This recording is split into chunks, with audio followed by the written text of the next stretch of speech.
Hello, everyone. I hope you're doing well. As I prayed about what to share this week, I ran across a passage in a book by Bob Russell. He was the senior pastor at Southeast Christian when I lived in Louisville and attended there. And the book is called Take Comfort. It's encouraging words from 2 Corinthians. I planned to share this a while back, but I kind of laid it back. I didn't feel like it was the right time.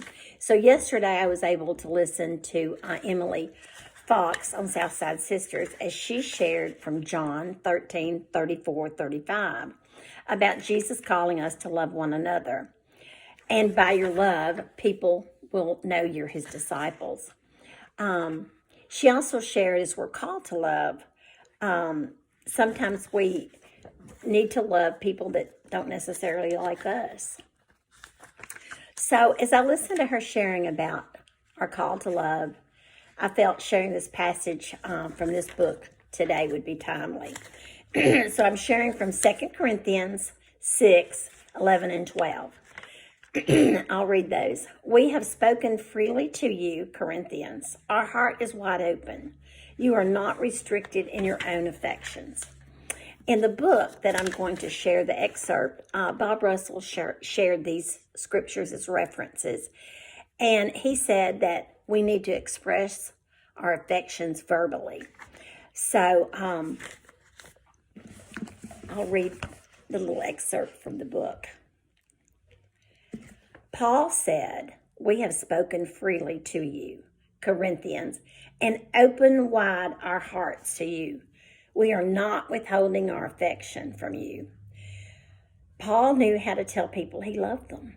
He wasn't too proud to say, you're important to me. I love you. He wasn't afraid to make himself vulnerable and open himself up to being hurt. They weren't reciprocating in their love, but he still expressed it. The more I listen to those who have lost loved ones, the more I'm impressed with the need for frequent verbal expressions of love. It takes a lot more than words to make a loving relationship, and words don't have to be spoken often for there to be love. But it's reassuring to hear people in the family say, you're special to me. I love you. I'm proud of you. I really care about you. So that's difficult for many men and women, particularly those who have to battle pride or may have a guarded personality. But we need to learn to swallow our pride and develop a capacity to look people in the eye and tell them and say, I love you. Because someday it may be too late. A woman in our church whose husband died in his sleep said to me, I'm so thankful the last words we said were what we always say before we go to bed. I love you. So if you've got something to say, say it.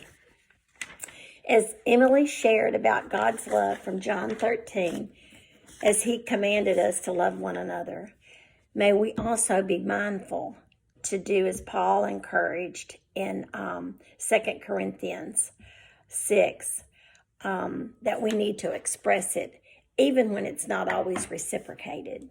So I love you all. I hope you all have a good week, and God bless you all.